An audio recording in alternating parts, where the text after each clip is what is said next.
It's 4 o'clock on a Monday, and you know what that means. It's time for another exciting episode of Taxi TV Live. This week starring special guest star again, Michelle Bell. Yeah. Welcome back. Thank you. Thanks for having me back. Had to stop the band there. I'm glad you're here because I got emails last time saying you guys spent so much time talking about those songs that you didn't get to my question. So we're going to do Q&A today, and I'm barely going to talk. I'm going to let Michelle take many of your questions. So, let me get the chat room open so that we can see questions from there. Great. And there you guys are. Hello, everybody. Hello. Yeah, Kenda Potter with the little, that thing, the clapping emoticon always looks like a squid to me, with the little hands going. Anyway, hello, Rob Spencer, good to see you. Bubbles McGath, hello, Mark Himley. I always feel like Miss Francis on Romper Room with the mirror, you know, where she'd look in the mirror and say hello to everybody. I may be dating myself for a change. Okay, so as you know from last time in the email, but I'm going to repeat some of Michelle's credits again, just so you know who is taking the time to do this show with us today. She has contributed to the sale, as a songwriter and producer, contributed to the sale of over 40 million albums worldwide. Just some of the artists she's written and produced for include Jennifer Lopez, Britney Spears, Sean Combs, Timbaland, Mary J. Blige, Paulina Rubio, Macy Gray, Bilal, Nas, I got it right this week, and Nelly Furtado. Her film and TV credits include Behind the Music, CBS NFL Football, Fast Money on CNBC, Late Night with Jimmy Fallon, Bridesmaids, Fame the Movie, NCAA Basketball, Teen Choice Awards, America's Best Dance Crew, Home Depot. Somehow I look at you and just don't think of you with like a power tool. Sorry. I hope not. City on MTV, BET, ESPN, ABC, the CW, VH1, Weight Watchers, All My Children, Nickelodeon, Kodak, and many more. Welcome back. Thank you. Good to see you. Great. Glad to be here. Happy that you had a good response and people want to have their questions answered. Yeah, they really liked you, and so they should. So let me start right off the top of the show here with the first question, which is from Harry Urschel. I hope I'm pronouncing that right, which is Urschel, Harry Urschel. And Harry says, too often I hear that our submissions aren't current enough. Shouldn't Taxi be looking at songs that have the right structure, the right lyrics with images, choruses with hooks, a sing-along melody, etc., instead of current? After all, a Grammy nomination for Song of the Year was Girl Crush, and it sounded like the 50s. So what do you say about the contemporary, current-sounding thing? Great. So, well, I'll say this. Let's start with the song that was nominated. So that song, they were looking for a particular style. 9 times out of 10, they probably had a few songs in mind. Maybe while the writer was writing the movie or the director, they kind of had, they have like placeholders for what they want. So in that case, maybe they wanted something that was retro and kind of authentic to that era. In terms of staying current, it's really important because if we run listings or if there's any sort of outlet where people are looking for something, especially for advertisement or television placement, they want things that sound like what's either the artists that we mentioned or artists that are, what's happening right now. It's, let's say that it's something that they're going to use for a radio ad. Right. They want to know that it can, come in, have an impact for the ad, and then as soon as the advertisement is over, they can put on the next song that is going to sound similar to what they've heard. So it's really sometimes with TV or with advertisement, it's more blending. With film, it's usually that they're replacing something or they don't want to license that particular song. They're looking for something like it. So with the production, the structure could be there. The melodies, melodies are, they're, I guess that you can always have a great melody, but it's really how you produce it, whether whether it's a stripped down acoustic version or you could do a really high energy rock version or dance version. That is kind of what's going to change it and make it current. We were talking right before the show started because I like this question. We get it a lot in various forms. and have gotten it a gazillion times over the years. And I said to Michelle, there's contemporary, there's retro influence or retro sounding, and then there's dated.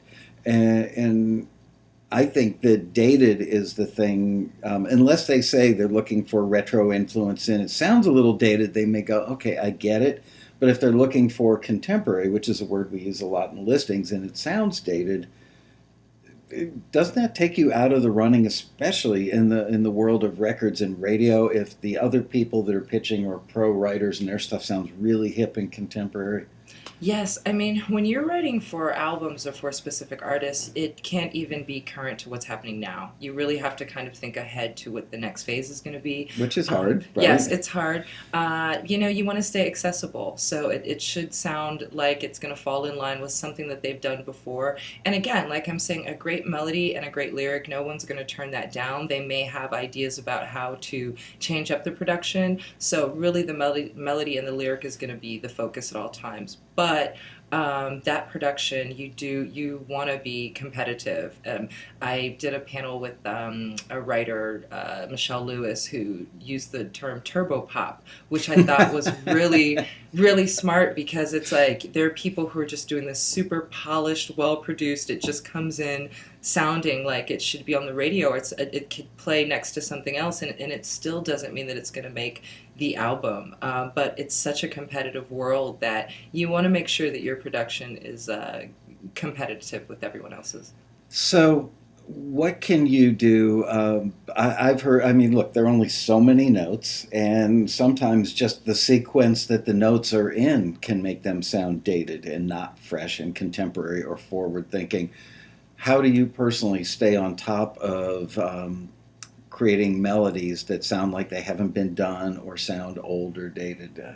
That, for me, would be really hard. But I think it comes down to phrasing. So it's kind of two different things. If we're talking about the lyric and melody, it's kind of separate from the music. For me, the lyrics and the melody, phrasing is really it's like you can have a song that's been redone many times, something from the 50s. Those melodies are really, whether it was, the Four Tops or something, You Can't Hurry Love from the Supremes. That can be really updated, but it's a matter of delivery and how it's phrased. So that the verse and the chorus, it's putting a pause in there. It's something that's not so typical, or just falls right on the one every falls time. Right on the one. I think it's that really helps if you kind of switch up how you're singing it, how you sing the melody. So Audio Painter asks as a follow-up to this, so we have to aim for timeless songs?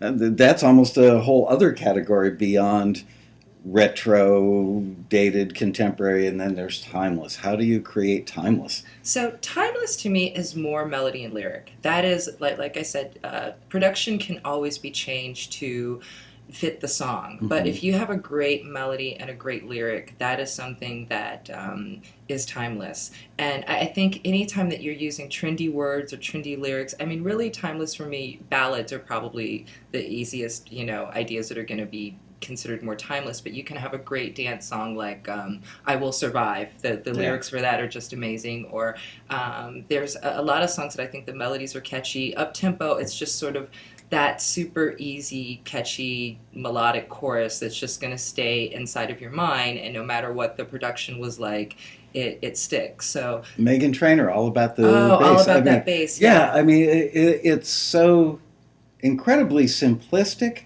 and yet totally current, if not cutting edge, and yet that one to me will be timeless because it's just the package of all the elements coming together. Right? Yes. And well, that's a good example because, that's a song that has a lot of retro sensibilities. Mm-hmm. It's very, it's kind of a throwback to the 50s, 60s era, a nod to that. But at the same time, I think what she did was what makes it contemporary is that she does have a lot of sort of new, it's very clever, that the lyrics are, the way that she wrote it is very clever, and that we know she's saying all about that bass, but we know that she's sort of talking about, it's suggestive, I guess. A lot of inference. Yes. So, there's that, and I think that, she does use some kind of trendy, she talks about things that are relevant to what's happening now or what's happening in lyrics now, but it's also her phrasing. She kind of does this rap thing when the melody is like very retro and the track is kind of retro, the chords are all retro, but then the drums are new, and then she has some electro elements in there. I think she's just got the production sounds really fresh, but the it's like when you mix things up, so you can have kind of an older feel, but when switch up the melody, that's a great example of Yeah. her kind of rapping it and not really just singing it in those verses. Even Adele, some of her stuff is just, a lot of her stuff is very classic sounding, but still sounds very contemporary.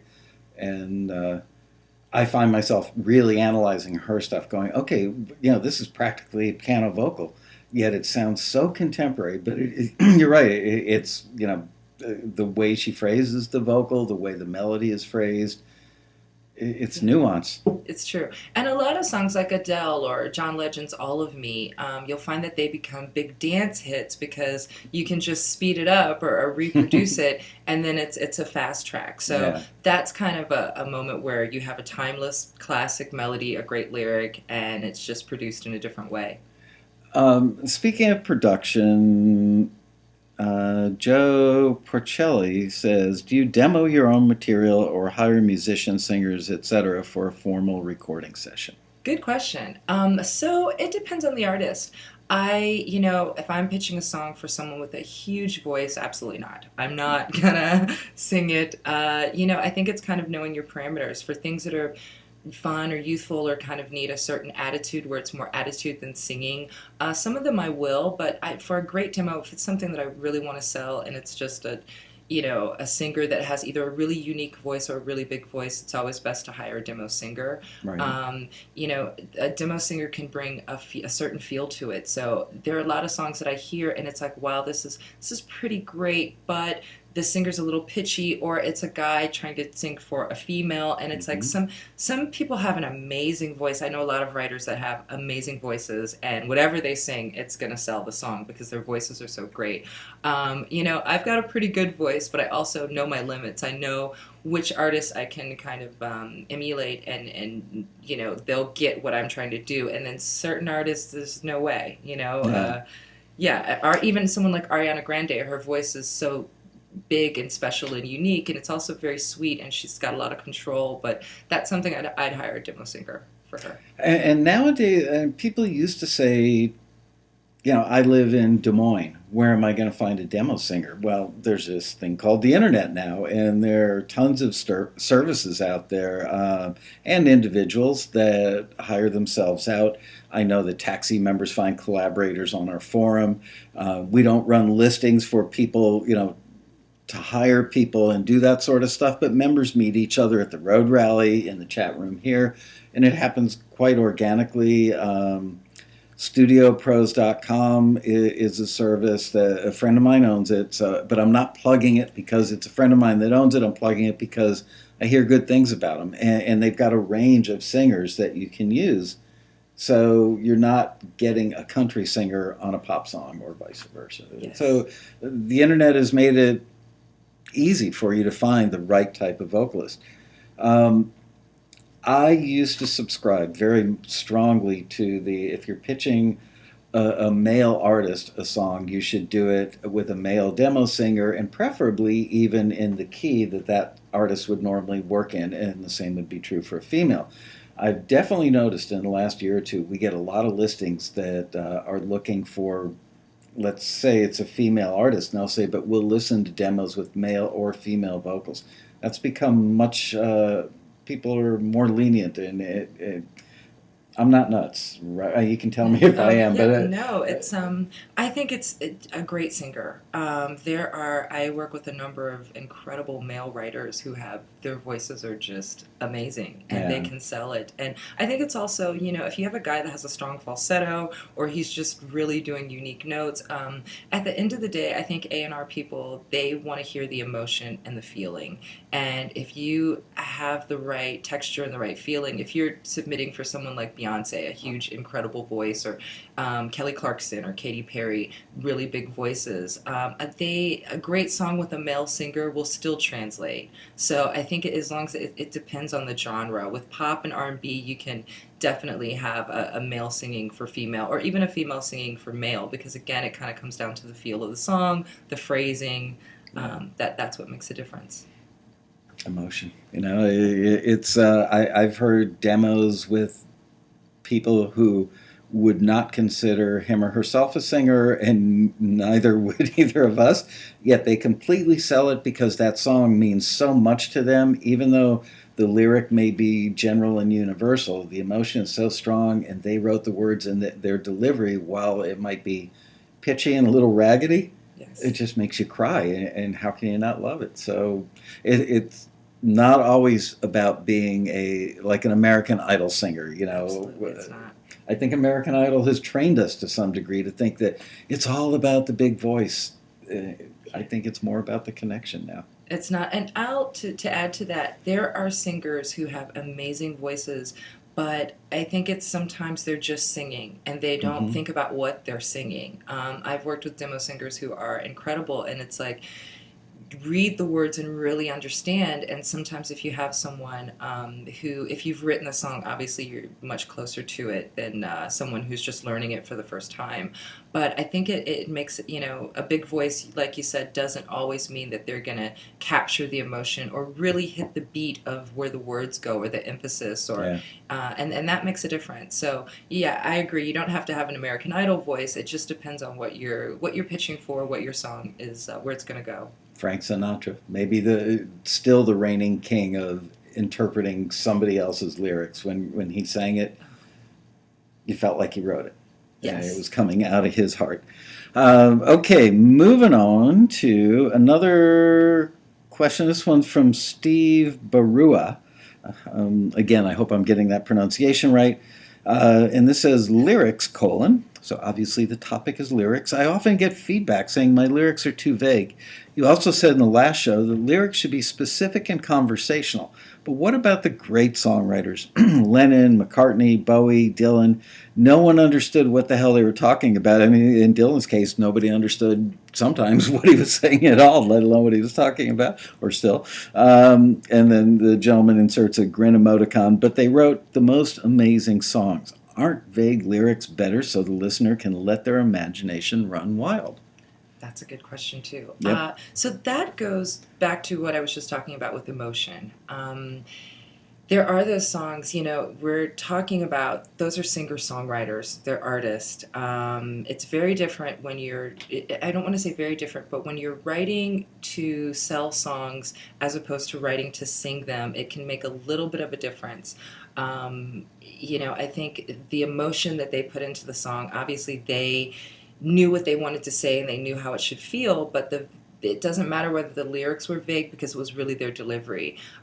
With an artist like David Bowie, most of his sort of greatest hits, it's the way he delivered it, the music, the melody, that sort of the marriage of the entire song. So the lyrics kind of become irrelevant. I think when you're pitching things here at Taxi, it's more about that this is going to go either in a show or you're selling it to another artist. So it really becomes about the sound. It becomes about the quality of the song more so than what that storyline meant to you. Mm-hmm. It's like vague lyrics here are a little bit harder to sell because we may not always understand exactly what the storyline was, but I think with an artist, you can take more chances, more risks when you're putting this out yourself and it's for your album. Great point. It's a little different. And the flip side, film and TV always wants universal and general lyrics. It's a great day. I feel wonderful. You make me feel so young.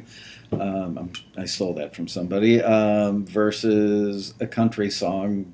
We talked about this last week. Very specific word pictures. I can hear the truck tires coming up the gravel road. My favorite example. So, by the way, you know Robin well, Robin Yes. Oh, Frederick. yeah, she's great. If you have not purchased Robin Frederick's book, Oh gosh, I'm drawing a blank on the title. Terrible. Writing songs for film and TV. Um, there is a difference, and there is only one book that talks about that. And I'm always amazed. So many people, and I don't have a copy of the film and TV book, but so many people have purchased this that it's become a standard. The follow-up book about film and TV, I think, it is requisite. If you've read this, you should definitely read Shortcuts to Writing Songs for Film and TV because uh, even if you've read this, even if you've read that, there's still so much to learn. So, gotta put that little plug out there. Um, let's see. Joe Porcelli also asked the question: ASCAP or BMI? Left out CSAC, Joe. In America, anyway. Any suggestions, preferences, or insights? Wow. Tough one, huh? Yeah, You got to be politically correct on this one. it's true. You know what? Well, I've got friends at both. I Yeah. like them both. I think it really doesn't depend. Until you're kind of going, until you start placing songs, you're making money. That's what's going to make the difference. Every year it's different for each of them. One Right. year, one of them collects the most. The next year, the other one collects the most. So it's kind of, you don't want to run back and forth. You kind of want to stay and build a solid relationship and see how it goes for you over time. I don't know that it makes a huge difference. I think you kind of do the research. I like CSAC too. I I've been with ASCAP for a very long time, and they're just awesome. So shout out to ASCAP. They're probably my favorite. Wink, wink. But but yeah, it doesn't make a huge difference. Uh, um, I saw one go by now. I missed it. All right. Well, okay. How do you keep track of the royalties that are due to you? Well, there are a few different ways. I have an admin deal, so I kind of have someone that does that. But um, what I've learned since I started my career is that it's a good idea to look over these things and read them for myself. It kind of depends. I guess for me, I have someone that does that kind of sends me everything. They do the accounting, but I definitely go through everything line by line. And I don't want to get myself into too much trouble, but they know that my previous publisher and the Yeah. publisher that I'm with, Cobalt. Yeah, I think it's important. And also, if there are co-writers involved, we sort of talk and discuss how much did you get and how much did you make, and just so that we can make sure we're all in the same ballpark. I hear that story a lot where they're co-writers and one is an ASCAP writer, one's a BMI or a CSAC writer, and they compare notes. And one person may have gotten 6 or 8 times on a particular TV placement, let's say, than the other one, and they freak out. The one that gets less is like, oh my gosh, I've got to switch my PRO and go to the other one. But you're right, it vacillates back and forth. I don't know why, but one year one may be stronger with radio stuff, and the other one is stronger in film and TV, and then a year later it could shift. So it's like black or red on a roulette wheel. Sooner or later, everybody's going to win, I think. Um, what is your recourse over a discrepancy? So I'm taking that to mean that your recourse over a discrepancy in a payment. Okay. Well, I'd like to get to the bottom of it. That's that's always important. I think it's just kind of doing the research. Here is the tough part about royalty collection. There's no way to verify around the world, worldwide. It's tough because I worked with Cara Diaguardi, Mm-hmm. who is a great writer. I haven't seen her in a long time, but wonderful person. When I first started, she would wake up at like 4 in the morning, and I've got to call to Asia and make sure that there was something on my report that I didn't like, and I'm like, what on earth are you talking about? I'm only laughing She because I know her well. Yes, yes. Absolutely believe And that. yeah, she was that serious. Like, if there was, 5 cents that was not accounted for, she was going to figure out why, and go to the source. But the tough thing is, it is not easy to sort of call around the world to find that. You want to, at a certain point, if you're, getting a lot of money or placements, you kind of want to partner with someone who's going to help you collect. And, the long and short of it is eventually you're, going to have to do some sort of due diligence to figure out. But really, you're just sort of trusting your PRO and trusting your publisher. If you don't have a publisher, you've, got to figure, you have the rates and you know what it is. But there's no way to determine how many times a song actually plays, especially with streaming. And that's even on radio. They're supposed to account for it with Mediabase or SoundScan or, but it's some small station in Ohio, thank goodness for them. If they're playing the record, you hope that you're going to get the money for it, but sometimes it doesn't always work out that way. Or I was just talking to a friend who didn't know that when you're in the grocery store, restaurants, or the gas station, wherever you are, if they play music, they're supposed to pay for it. And it's a public forum. So Yeah. if you're working with an artist and they do a live performance in the park, you're supposed to get paid for that. It doesn't always work out like that, but most major artists, of course, are reporting whenever they're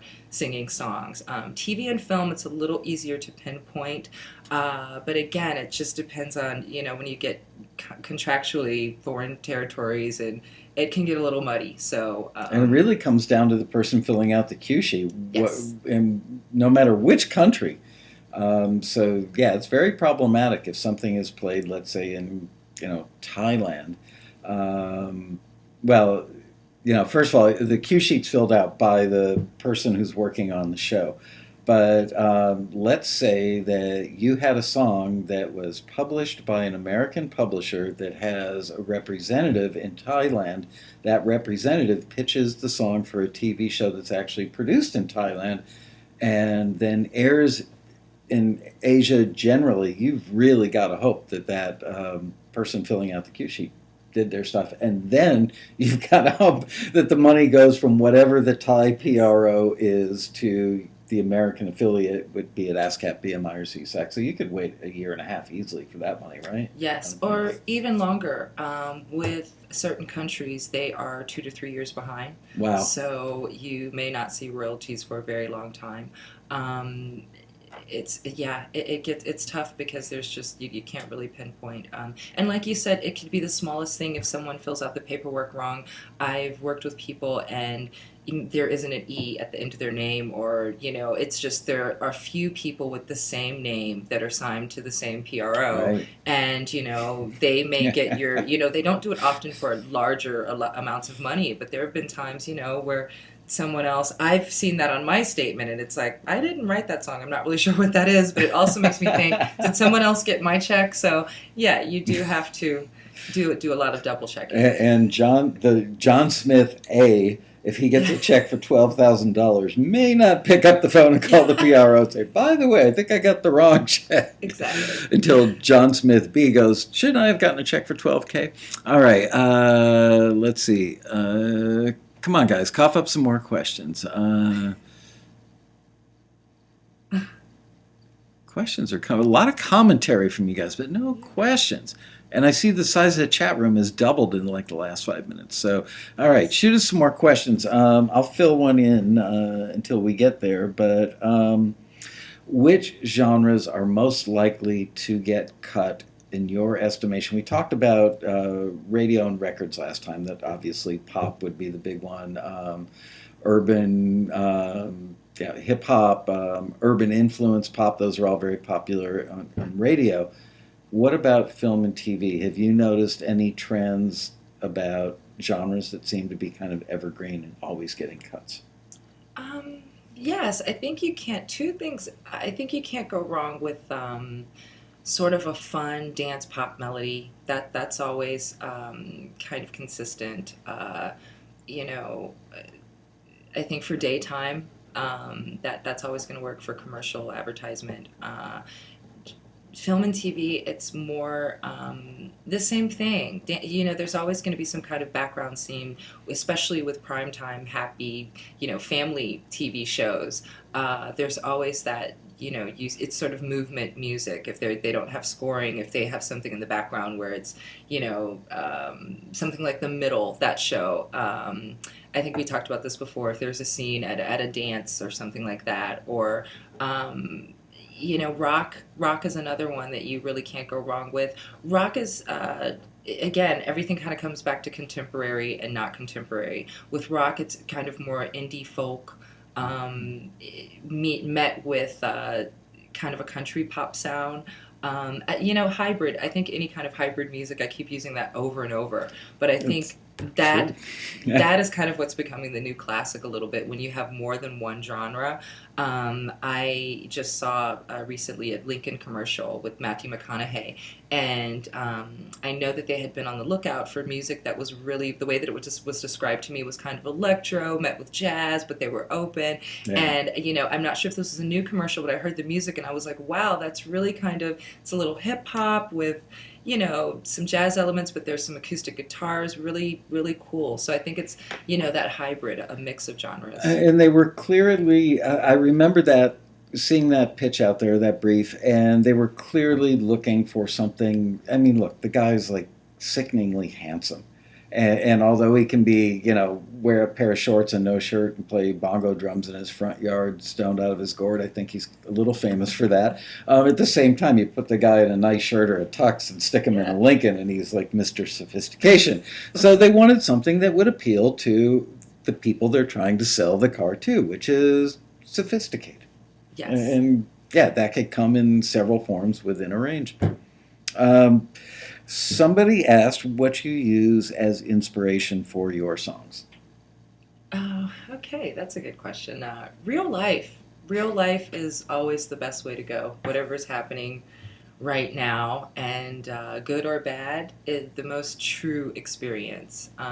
Whether it's my experience or that of a friend, if someone is, not always going through something, but even at happier moments. I think, like I said in the last interview, talking things out is so important to me when I'm writing. I love to just kind of get the energy of whoever's in the room, even if it's just me and the engineer, just kind of finding out what's going on with them. It always triggers something. I tend to find my titles that way. Or a good something to focus on. A good one liner always comes out of just having a good conversation. So, Um, oh, I know what I wanted to ask you. Years ago, and I can't remember who, but somebody big that I worked with at the time. Can't remember who, but they said, I read a lot. And I've found that to be true throughout my entire career, that people who are very successful songwriters expose themselves to as much input as they can get. And they tend to read a lot of novels. Even though they're probably not stealing the storyline, it may be a character in a moment and they get inspired by that. Are you a reader? oh, Sorry, I'm I getting lasered by the do. sun. It's that time of day. You Uh, know, I do. I love to read. I don't read as much as I probably used to or should. yeah, you're Um, probably busy writing yeah, songs. yeah, yeah. It's I don't get around to it as much as but I do believe that that could be the case because stories. It really just kind of comes down to storyline, and we connect with characters when we're reading something. Sometimes you finish a good book and it's like, wow. And you almost feel like, wow, I'm not going to see them anymore. I'm not going to, Hmm. wow, my friend, we just said goodbye. Like, it's like they become friends. So I can totally see that as a writer. Um, it's kind of a similar thing where you're uh, making friends, but also writing about something that's close to your heart, and kind of delivery, I guess, would be a good way to look at it. Makes sense. Um, Somebody asked the question that do you use background vocals on your demos? I do. I do.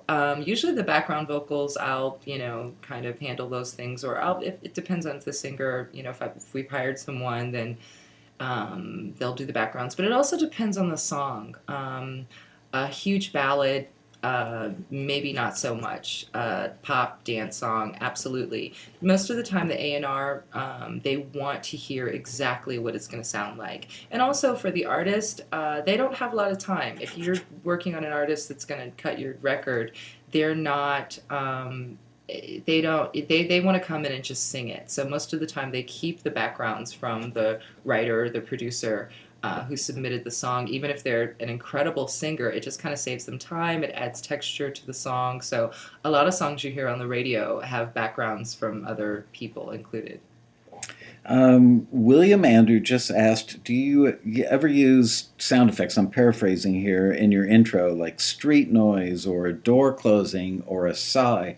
Do you ever use anything like that in the intro of your song? He apparently says, do you think sounds in the intro is a new trend that would help sell your songs as in a street, as in street noise, door closing, or a sigh? Okay. Interesting question. Great. I like that question. That is, yes, I would say yes.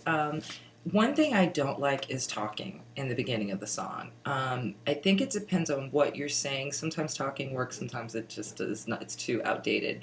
But the use of any sort of atmospheric kind of sound is helpful. It really it sets the song up because you're like, I'm not sure where this is going. But I think it should work with what the lyrics are. So just kind of closing a door and then you're talking about dancing might not compute that well. But yeah, if you can fit it in and it works with your storyline, go for it. And it can be the kiss of death, by the way, especially like rain and thunder. Oh yeah, not For rain and thunder. for film and TV, while it may be great for a scene that's got rain and thunder in it, leave that stuff to the sound effects editors or mixers. For Yes. film and TV, definitely. Somebody asked you record and produce your own demos. Yes, I like to. Yes, love to do my own demos. Again, it depends on the song. It depends on the pitch. I have people at this point that I trust that I can send it to them. Like Michael was saying, you don't have to be in the room with the person.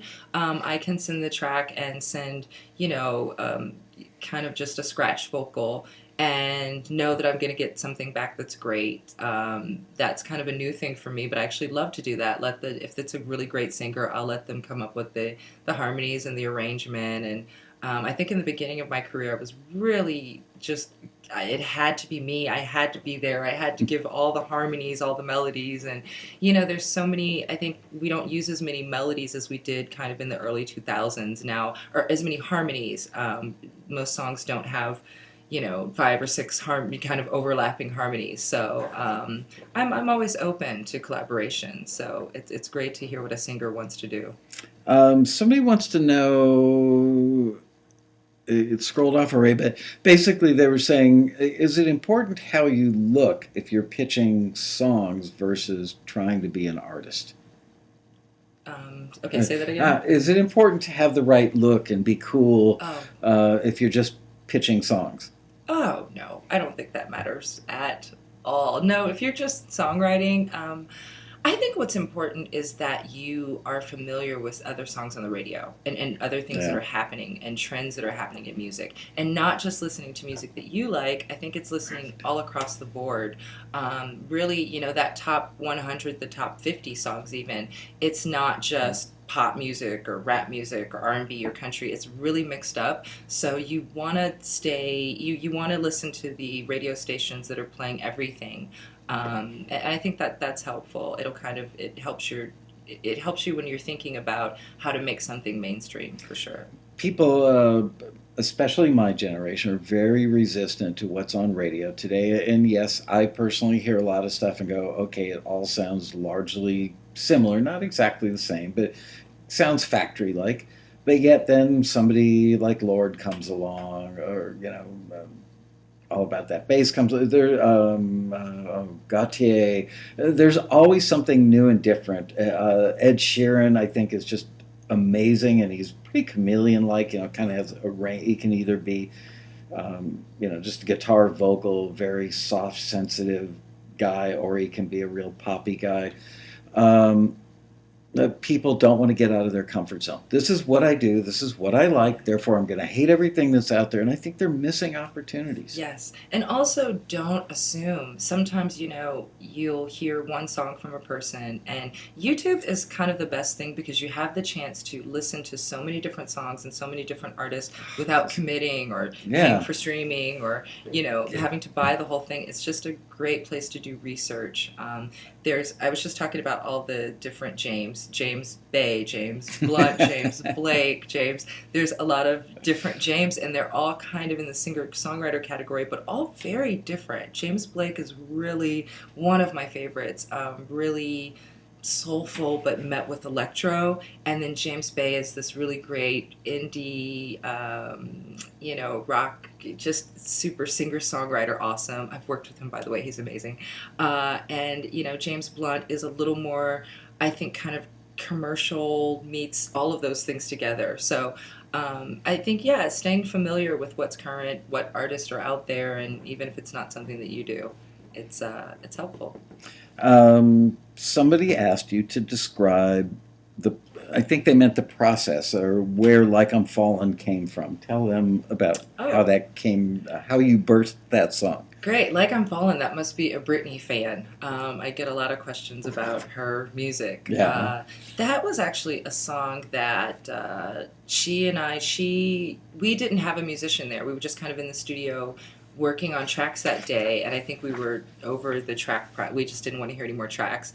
And she plays a little bit of piano, and she was playing some things for me, and she said, I want to write something. We just kind of had a subject, and we just started writing. I just kind of came up with a little melody, and we were just sort of tapping our finger, and then I think the engineer put on a click track, and I called a friend who came over and played guitar, but he was following us, so it was a little, kind of shoddy. He's learning it. But the cool thing was about that song in particular, it was a moment where we kind of created something from absolutely nothing. There wasn't any music at all, and the music was in our voices.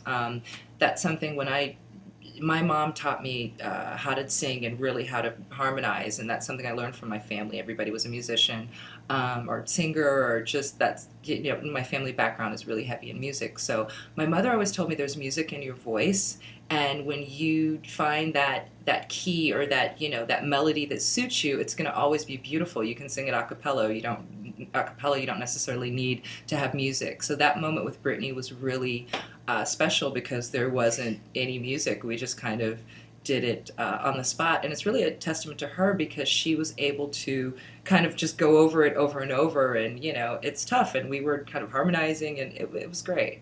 I don't think she gets enough credit, frankly. I think people love to pick on pop stars as being vapid, not very deep, not very rich, not very, and I mean emotionally rich or in other ways other than financially. Um, Everybody I've ever met, I think, who has worked with Britney has complimented her. You don't get to be that big without having something special going on. So go Britney and go you for. Thank I you. mean that's got to be pretty satisfying. One of those moments where you kind of quietly pinch yourself and go, "Look where I'm at and what I'm doing right now." It's great. I will talk about her.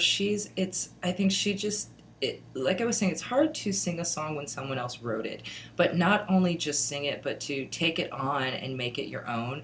And she's so good at that. I think that her, Jennifer Lopez. There have been certain artists that I work with that sort of become the song, and they're Hmm. really good at acting. And it's they find the little things that I did in the demo that. Like I said, it's not always the runs and the riffs. It's the little sort of nuances of just maybe a breath that I took where it sounded like very emotional, and they will match that to a T. So, especially with Britney, she just really just kind of became every song. So, And she was an actress before she was a singer, I think, right? I Right. believe so with Disney. Yeah. So So, that's good. She was able to bring that to the table. Um, do you have a favorite Britney song from an experiential standpoint? Like which one was the most fun to work on in the studio? Which one maybe was the hardest, conversely? um, I would say I've Just Begun was a really fun song. That's the one that was in the Bridesmaids movie. That was a lot of fun during those sessions. We worked with Bloodshine and Avant, and they had that was kind of, I guess, the beginning of the hybrid sound. It was kind of a funk track with rock and pop and a little bit of hip hop, kind of melody. It was really a fun session and fun experience working with her. And she was just we were free to try anything, and it was great, really fun.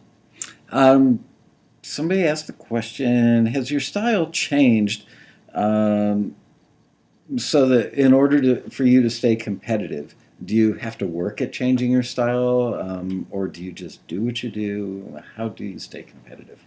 I work at. I think it comes down to music.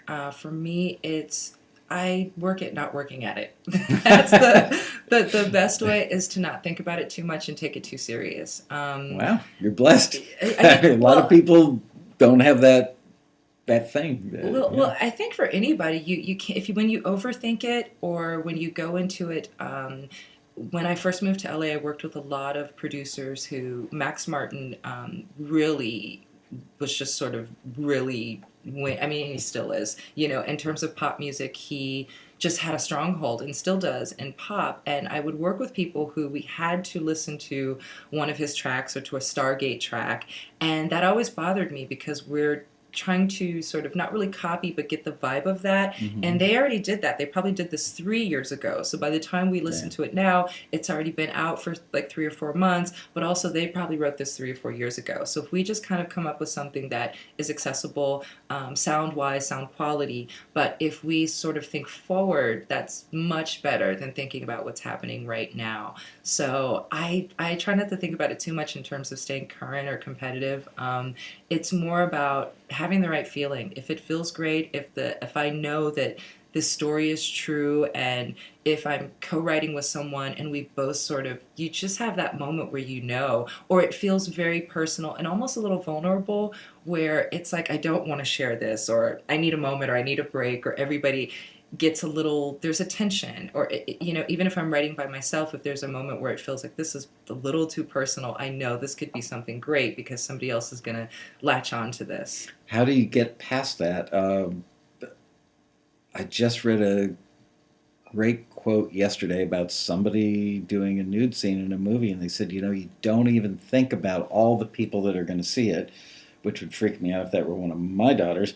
But you think about the crew that's right there when you're actually doing the scene. Well, in a similar light, when you're feeling very vulnerable, when you're writing a song, and you have that moment where you go, gosh, this is really personal between us, whoever the other person in the us is or was. How do you make that decision? Okay, I'm gonna let this really secret feeling I've been carrying around for 10 years out. How do you do that? You know what I've noticed is that you let it out, but when everyone hears it, they hear it differently than the way that no one's in your brain. So Right. they don't know who the song was about or exactly what you meant. There are songs with artists that I've worked with that have very personal, deep, heavy meaning in the lyrics, and no one knows at all what the double meaning was. And I think I just kind of push past it and know that someone is going to feel that way. But also, they don't know exactly what I wrote about. Sometimes you can write about something and it's not at all about love. Or someone might think this is a love song, but I wrote this about a family member or Hmm. loss or whatever it was about. It's not always just as cut and dry as what people think. So I think it's just pushing past that. I hear songs from years ago and I'm like, what was I thinking? Or what in the world? I don't even, it's so vague and so hidden now that I don't even know what that was about. That was something really special to me and sacred, and I don't even know what that was about now. Michelle is very much a lady. She doesn't swear. She's very appropriate. And I thought of you last night. We went to see Deadpool. Okay. Don't go see that movie. I'm Okay. warning you now. Noted. I actually had the thought during this Michelle would be cringing. We made the mistake of taking one of our 15-year-old daughter, figuring, well, there are some words that we wouldn't want her to use, but she's heard before, and we're pretty careful about that stuff.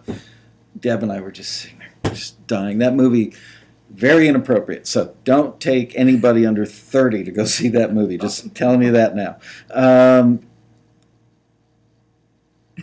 Let's see, Dick. I really did think of you during that movie. Oh She no. she really Uh, is. I'm not good. I'll let stuff slip out. But Michelle's always been able to like she's good at not cursing, and Here. I oh, will really? make a correction. Here, because if my friends are watching this, they're like, What? "What? Who is this person that you're talking Well, about?" I've got to say, you're But no, that's yeah. I try okay. to find other words, other ways to explain myself. Um, okay, more questions, guys. Now we're talking engineering stuff amongst ourselves. Come on, Q&A. Oh, I've got one. What's the best way to get a song to a particular artist when you've written a song perfectly suited to his or her style? Wow, it's well, there's Taxi. Taxi is a great way. If we're not running a listing, it's tough because you can send the song to the label, you can try the publisher, you can try the management, the publicist. It's the kind of thing where you've just got to try all avenues to get it out there. I understand that a lot of people don't have direct connections with people in the music business. The great thing is, it's tough because it's something like SoundCloud or just putting your song out there, you kind of run the risk of other people hearing it. But if you're, I guess, not really making that many ins so far, it's not, you just kind of take the risk and you take the chance, but you always want to have your song available for people to hear. Uh, it's a tough question. It's like there's a lot of different ways to get a song to an artist, and you've got to try as many different ways as you can. It's not always just the A&R or just the management, or, it could be the hairdresser's cousin's brother's, nephew or Or something. getting into their camp. It may not be the Their camp, direct route definitely. to the artist, but who are the three writers that tend to get two or Yes. three cuts on that artist's records all the time? Maybe you've got a connection to one of those people, which seems to be almost the norm now. The whole camp thing, It's true. is Yeah, camps. And I mean, you know what? We're never that far apart. They say there's 6 degrees of separation. So kind of come from the school that you can get to people and you can get your songs heard. somebody asked, "Do you have any favorite software tools that you'd like to recommend?" Software tools. There's a good question about genres too. Genres that are never okay. Oh, got it. Software tools. So I think the standards are pretty much Logic and Pro Tools in terms of recording. Um, uh, then there's I forget. There's like a lot of like Fruit Loops or Fruity Loops or Fruity Loops, Cubase yeah. or I don't know that there's a wrong program, right or wrong program. I think it's just about the quality of the music. Most Macs come standard with Apple, computers kind of come standard with GarageBand. I just think I mean, you don't want to use the MIDI from GarageBand, and you don't want it to sound too mechanical or stiff. But at the same time, a great song doesn't matter the software of how you create it. Um, you and I both saw the same question, which is genres that are never asked for. So that's a tough one. I would say things with like I think it's more instruments. You don't get a lot of requests for a ukulele or you know, I think it depends on the scene and what they're looking for. Classical is a tough one. Well, so in the classical world, we get a lot of listings here for piano based. And piano based, there's like this traditional area of music where it's kind of John Tesh and it's I forgot about him. Thanks for reminding me. it's sort of not quite the LA Philharmonic or Joshua Bell or someone like that, but it's like this sort of piano composition met with adult contemporary. That's sort of an area that is hard to really difficult to place. It's either one or the other. You're going to do a Joshua Bell kind of thing where you're doing more recital piano, Mhm. or you're doing piano that's more contemporary, current, like Adele piano songs if they were just instrumentals. But there is sort of this traditional music area that's really That's not asked for a lot. I feel like we get a lot of submissions here, though, only because it's a bit of a gray area. It's kind of vague in that piano. It's not really acoustic, but that world can be Yanni. Uh, Yanni. that Yeah. there was a period where that stuff was a big deal and it had its audience. But you're right, that it's been a long time since they've looked for that. Usually, when people are looking for piano bass now, they want Adele or they want something that sounds like that Sam Smith world. Love Sam Um, Smith. yes, versus a yeah, something like Yanni or yeah, a little more easy listening, I guess. It frustrates me. It may frustrate you as part of the A&R team here. When people are kind of close, they're using the same instruments, and there are many elements.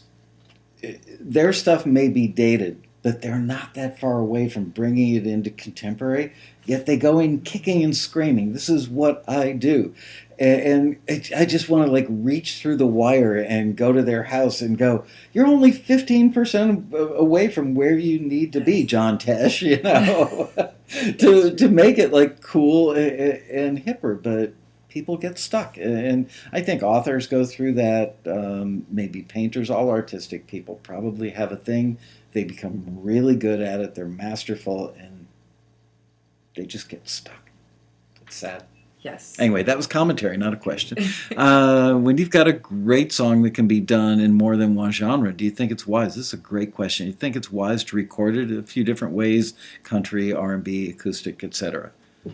Absolutely. Absolutely. That is, if you can do that, I would say yes.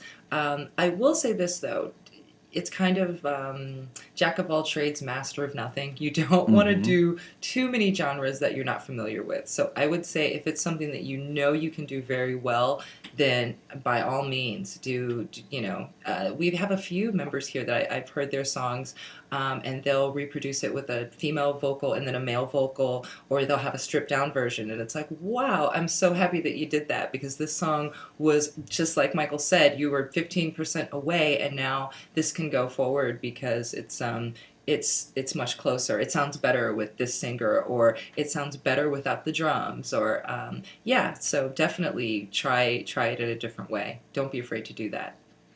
Somebody asked the question. They acknowledged the fact that they know that country is not really your thing, but they asked, and I think the gentleman may have been talking about the UK. I'm not sure, but if you know the answer to this, country music, is it okay to submit guitar, vocals, stripped down demos versus full blown productions? Do you have any knowledge of country? Um, I have no idea. I'll say this. I think that for taxi listings, if you are submitting, you always want to stay current. And strip down demos, it's tough because sometimes it says strip down, so by all means submit it. I would say fully produced anything is always better than stripped down, unless they're looking for a stripped down acoustic version, mid tempo ballad, that's great. But if it's something that's up tempo, you want to have an idea of what the production sounds like, and especially with country, um, I feel like this is probably one of the genres that really, thanks to Taylor Swift and Carrie Underwood, it's really crossed over now where you have this sort of country pop lane. So that's why it's really important. I feel like a lot of the what I hear from the screeners that work in country is that it's like the melodies are there, everything is there, but that production is just not contemporary enough.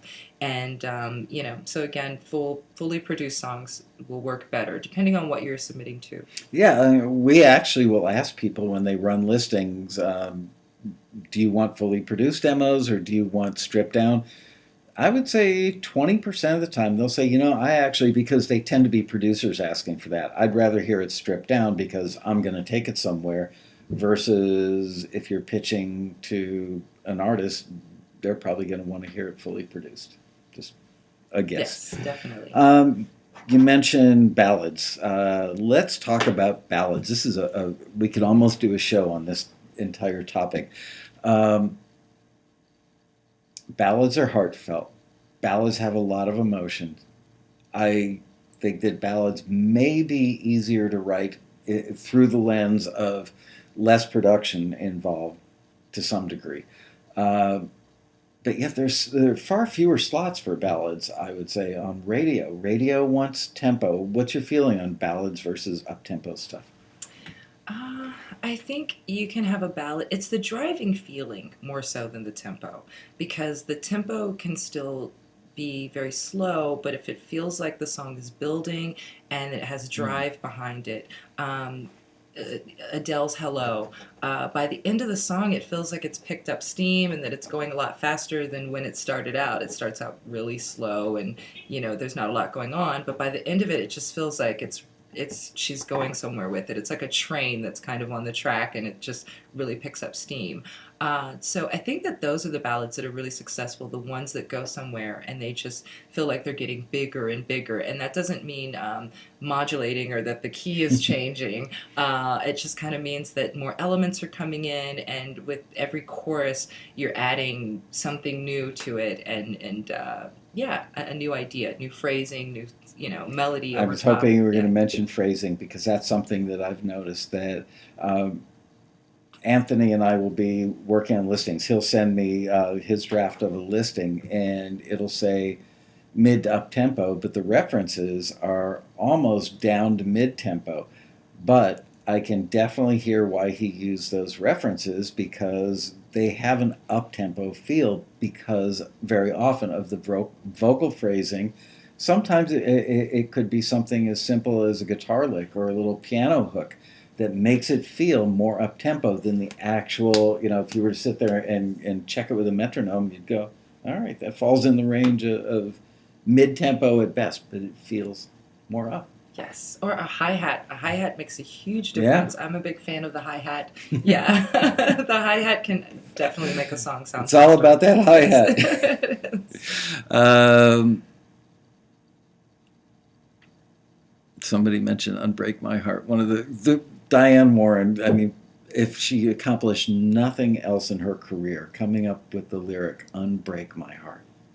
Fantastic lyric. Yeah, She's an amazing, amazing writer. absolutely. Uh,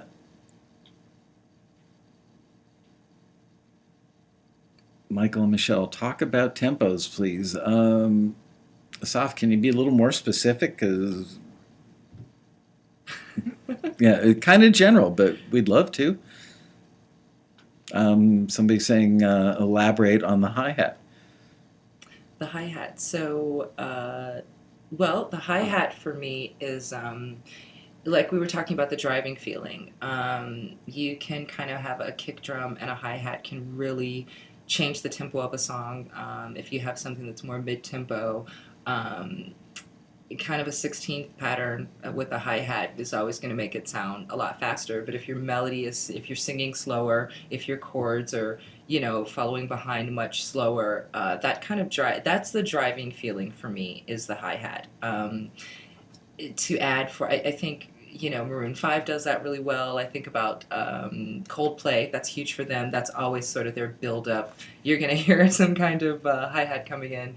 That's what my ears sort of gravitate towards with tempo, is always going to be that drum pattern, Mm-hmm. whether it's mid tempo or an up tempo. But even with ballads nowadays, um, yeah, you're going to hear the driving feeling with the rhythm section. Do you ever start out with just a beat? And if so, do you create beats on your own and just you driving in your car? Famous Bee Gees example: they were going over a causeway to Miami Beach after a late night session, and the tires on the metal grate of the bridge were became jive talking. Do you ever have something that gets a beat, a rhythm in your head, and you go home and lay it down and then write to it a later date? I do. I have a lot of ideas that I will start and try. I prefer to collaborate though. So let's say if I take something to someone and I've started the beat, it's going to be a bit of a mess. But I'll tell you a secret. Honestly, I prefer to do everything. I prefer to sing it out. So instead of programming it, Mm-hmm. I will clap, or I'd rather tap it. Yeah. That's much easier for me to sort of get my idea to a producer or a collaborator, and I think they can hear it with more distinction than if I'm trying to quantize it and put it in. And also for me, the rhythm section is such an important part, especially for contemporary pop music and for R&B music, dance, anything that's going to chart, those drums are so important that I don't know that I trust myself enough to, unless maybe it's a mid-tempo, down-tempo, or it's just supposed to sound like a mess. I probably would not trust my own drum skills or programming. But yeah, I do often have patterns, so it's much easier for me to sing them out. Oh, It sounds like Bobby McFerrin a little bit. By the time I'm done, I'll have this full sort of track idea, and I know who to send it to. I can send it to certain people, and they'll be like, "Wow, you really outdid yourself this time with these." It's just meaning me that you're singing the challenging their yes, skills yes, by. yes, yes, yes, yes. Or if I'm working with a producer, I'll sort of stand over their shoulders and say, "No, I'm hearing it more like this," or "Stop it, I want this," and then I'll tap it out, and they kind of get the idea. But that's always fun for them and me. Yeah, so yeah. Okay, going back to I lost. Where did a soft question about the? Somebody said more specific. Good.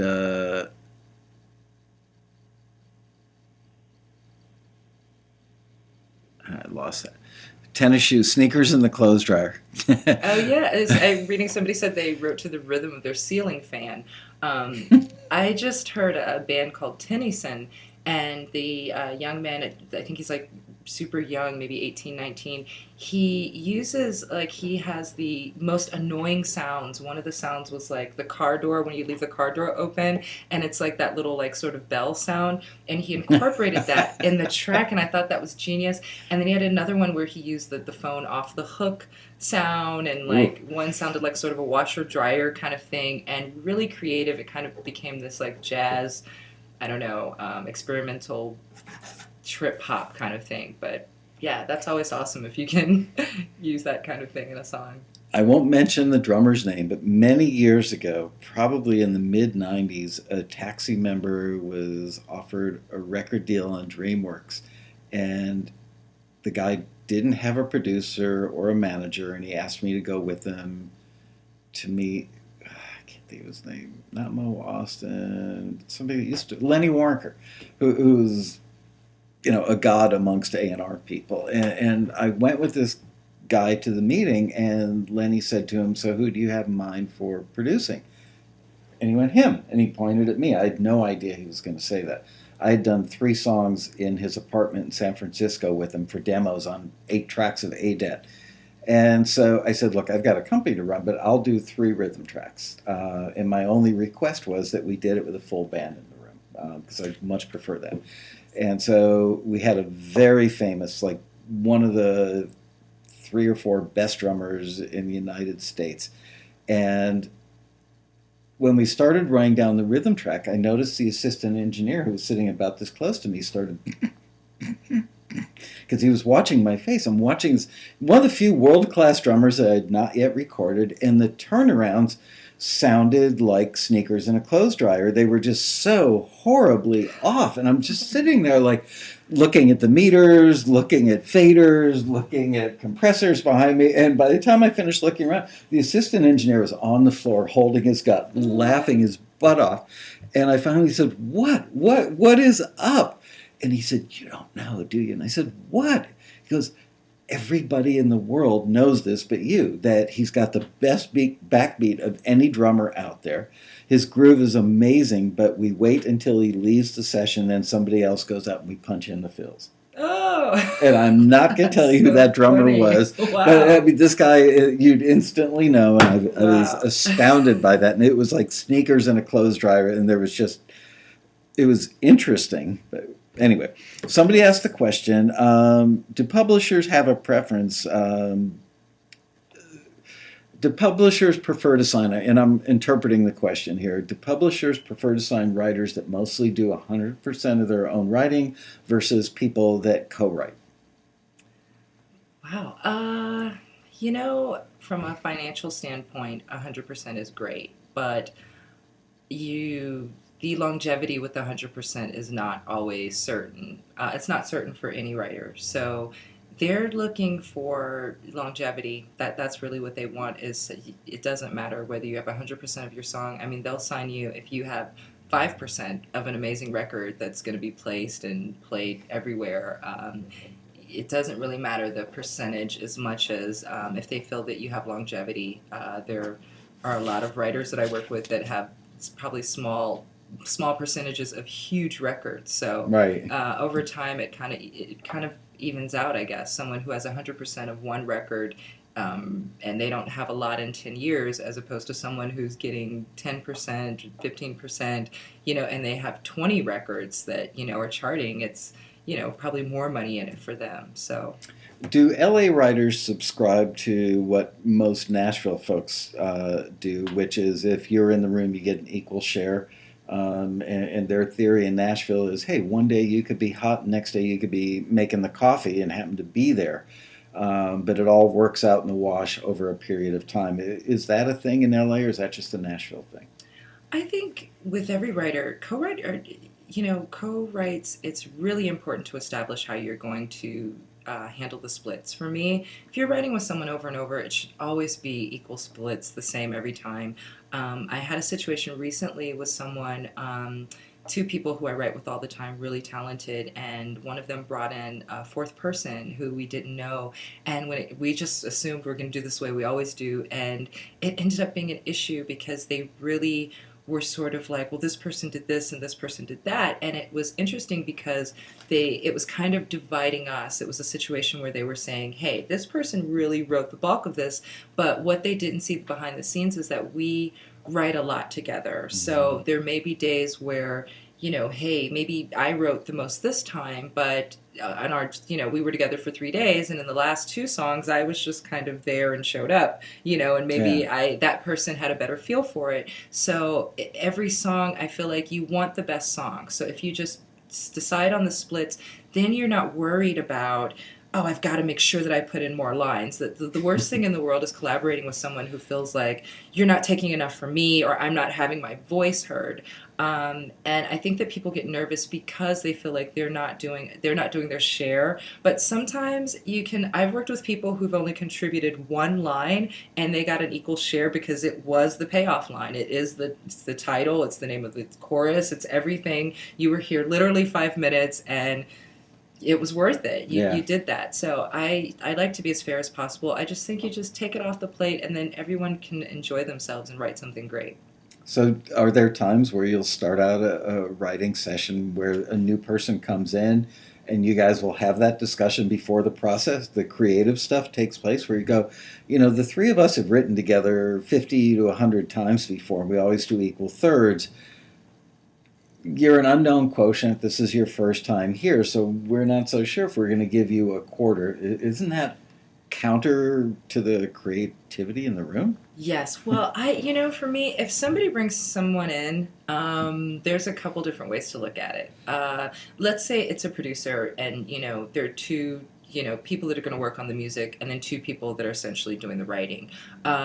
Okay. However handle the production side. If you want to split your side evenly with them, that's your business. If you don't, you know, every situation is different. I prefer to be as fair as possible, so I would like to know. I don't. For me, especially because if this person brings in someone and they end up being a problem for us, Yeah. then I'd rather that we talk about it ahead of time. But I've also had people that say, "Oh no, don't worry about them. I've got that under control," and then their person is the first person to come back and create a problem.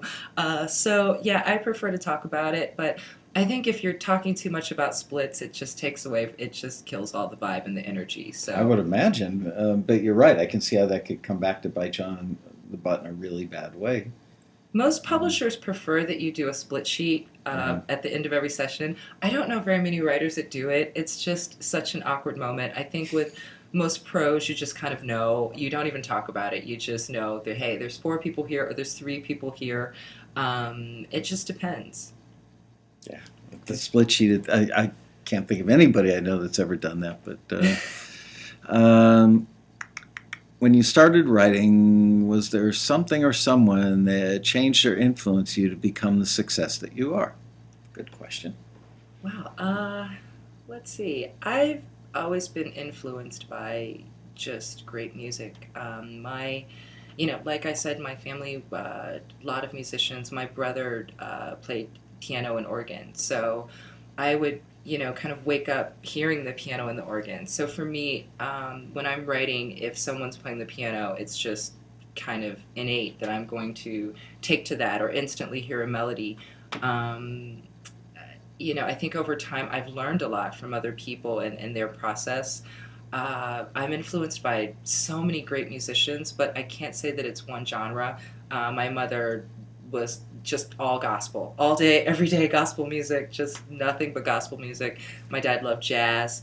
But we also had, Elvis Presley records and, Earth, Wind, and Fire and Stevie Wonder, but it was, a little bit of everything. And then, at school, it was everything from, hip hop to rock to, I don't know, I think just all those different genres, just kind of eclectic music taste from friends and family changed how I listen to music. Is there anybody that your entire career that you've lusted after, that you would want to write for, that you've never had the opportunity, that would like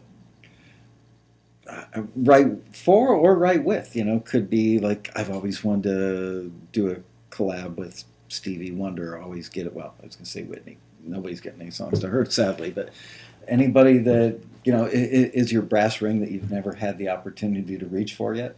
Well, two people. It's interesting because I think after doing this for so long, it's now I probably wouldn't want to write with those people because I just love to enjoy the experience of meeting them, and it's um it's always interesting. People who I really admire and love, I almost feel like I don't want to meet them because I'd be disappointed if they were, No. not wonderful and amazing. But Stevie Wonder is definitely somebody that I would love to. I don't even know if it's writing for a project. I just love to be in the room making, singing and making melodies with him. That would be awesome. Paul McCartney is another one, only because he kind of wrote the soundtrack for my life. Michelle, Yeah. My Belle is like a song that I've heard. I didn't even understand when I was little, like, why are people singing this to me? And in school and everywhere we go, and my parents' friends, and when I realized this is a song, and then I heard the song, and the melodies are so amazing, and Yeah. just I read a lot about how he wrote that song with John Lennon, and my favorite part of the song John Lennon actually wrote. Which section? The I love you, I love you, I love you. That was John Lennon. I didn't He even know that, and Yes. it's a very atypical part for John Lennon. Yes, Not yes, very edgy, which he's the edgier of the two. yes. It was kind of the mainstream pop. Yeah. It was just Wow. kind of it really took the song up, and I felt like it's such a haunting melody. So yeah, Paul McCartney is definitely one of them. And yeah, I'm a huge Prince fan, but I'd love to just hang out with Prince and hear him play music. One of our former screeners, and his name is eluding me. He now lives in Carbondale, Illinois, and teaches at Southern Illinois University. But he was a programmer slash producer with Prince back when everything was still in Minneapolis, and can't think of his name. But if he's ever here at the office, I'll bring you guys together. Just he has.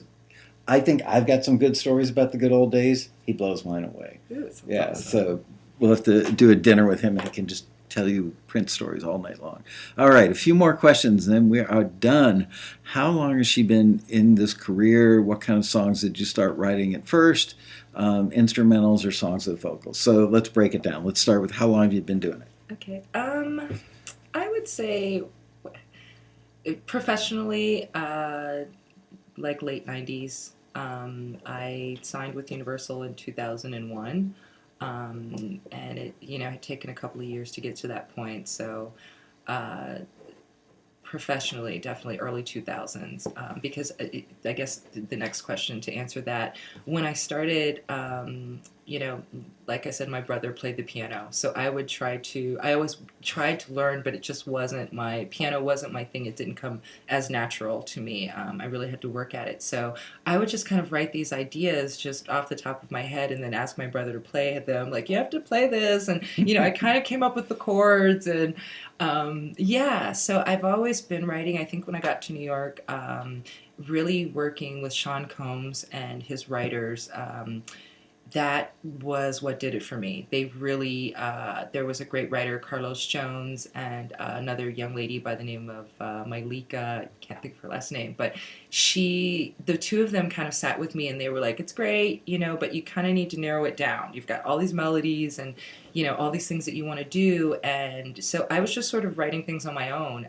But then I started meeting with track guys and they had tracks and, I would have probably 5 different choruses. I would Mm-hmm. have a verse and then I'd write a pre-chorus and then a chorus and then another verse and and then I wouldn't come back to the chorus. I would write a whole new section.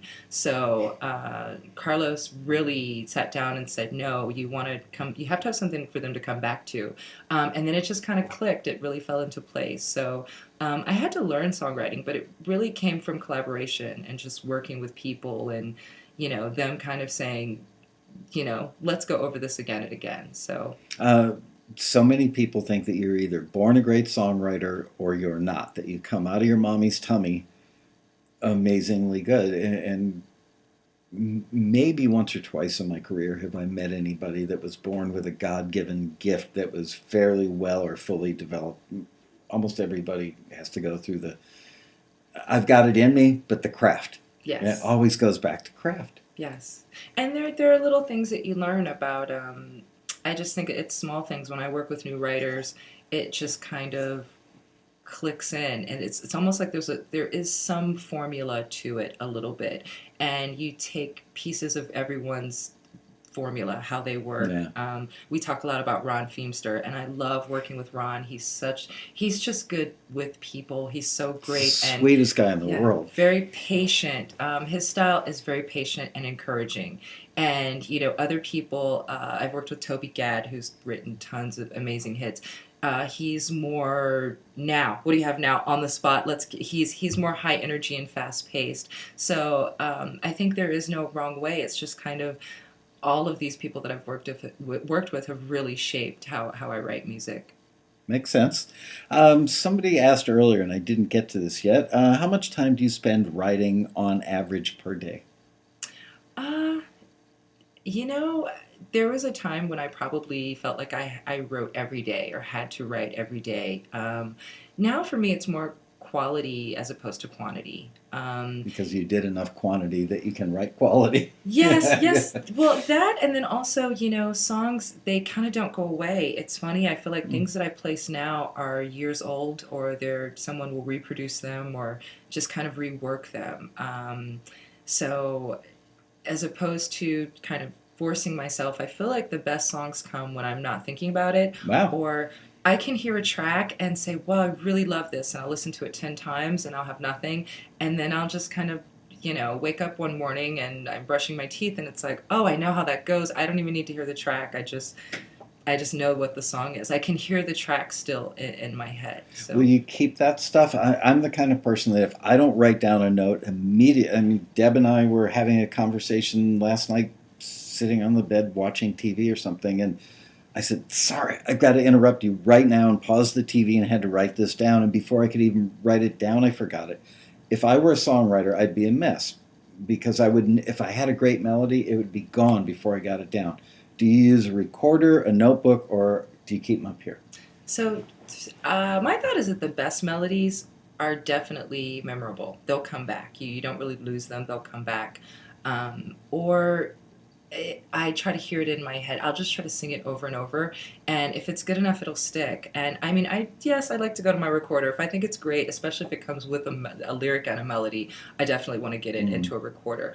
But most of the time, if I hear something great, I want to write that chorus in my head before I even sing it out. I don't even want to lose it. So I'll go ahead. If I have a first line, I'll try to think of the second line and just sort of sing it, repeat it enough times until the first time that I sing it out loud, I already know what it is. I know exactly, how I'm going to maybe make an ad lib or whatever it is that I'm going to do. I think the songs, it's kind of your first mind is really the strong one. So every now and then I'll jot down lyrics, but most of the time I try to capture it and hold on to it. And are you more proficient at writing verses or choruses? Which comes easier? I like to start from the beginning. Verses are always Wow. I love to start from the first line. I think if I were writing books or stories, there's some place to go.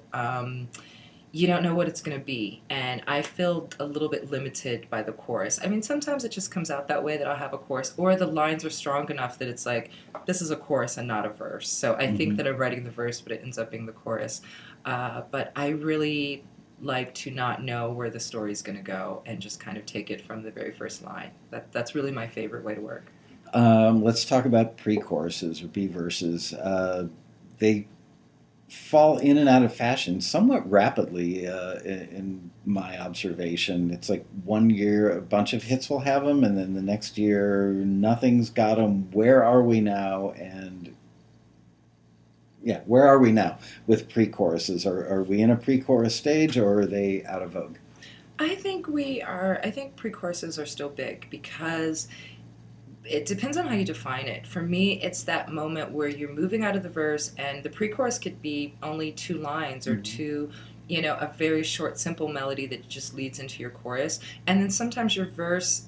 The second half of your verse ends up being a pre-chorus, sort of whether you're not planning for that or not. I just think it's that little sort of transition into the chorus where you just bump it up just a notch.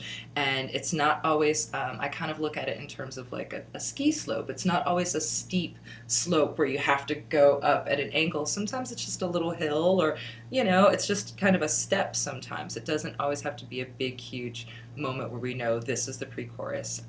Something else that I've noticed when I first started pre-chorus, that was like the best part of my song. That was really, Really? yeah. And I, when I listen to a lot of songs here at Taxi or with people, it's like I can tell, if this is what kind of writer this is, usually by how the pre-chorus sounds. Because if you can write a great pre-chorus, you can always write a great chorus. You kind of maybe just don't know it yet. If your chorus is a little bit weaker, it's that pre-chorus is kind of a giveaway to me that no, there's something here. There's something special with this song or with this person, because it's usually that's kind of the hard part to write. But it's like you get all the verse stuff out, and then it starts getting really good, and then people get nervous because they think the chorus has, oh god, now we're at the chorus, and they're Yeah. scared. Or they start with the chorus and they've got that part, and then the verse is good, but then they sort of loosen up on the pre-chorus. So no matter how you write the song, the pre-chorus is usually your, that's the relaxed part where you're just like, oh, okay, this is the easy part, and you can feel it and hear it in the song.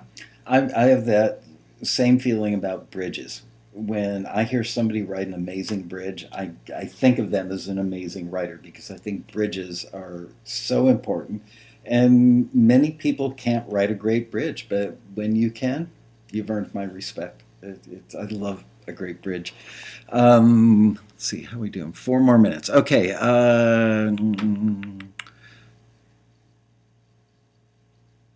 Now we're talking about dishwashing. What's your favorite genre to critique a taxi? Oh, good question. I like, I a little bit of everything. I really like, I mean, pop and anything that's really interesting. I prefer the sort of electro, but there's just all the genres are great. I think pop, electro, dance, those are all great. R&B. Um, the tough ones are singer songwriter, and I'll tell you why. It's because singer songwriter, there's just, again, we're going into that gray space where you've got different styles of singer songwriter. Right. Is it 4 And 4 acoustic yes, guitar? Is it big lush piano? Yeah. yes. Also, is it sort of this indie folk thing? And then there's so many different bands that have made this sort of hybrid sound now that's more of a mainstream indie singer songwriter. It's that is a genre that's really tough to work with because some songs are so great, and it's like it's the production that's I can't sing this over because of the production. It just kind of that's probably the toughest one. Or some of them they're just right there, but it's like I would have loved to hear something a little bit more melody in the chorus, or I wish it lifted just a little bit more, or wow, that went really too almost formulaic or too pop or too, you know, See, this I'm so glad you're talking about this because people, our members, really, I think some, if not many, have an image that you guys as screeners are sitting there going, what can I pick this apart for? When they don't realize you guys are just dying for the song to be great. Uh, true. you want to hear that next thing be even better and take it to this amazing level. And it's not that you're coming down on them when something is a disappointment. It's like you really want them to get that part right as well so that it can be wonderful.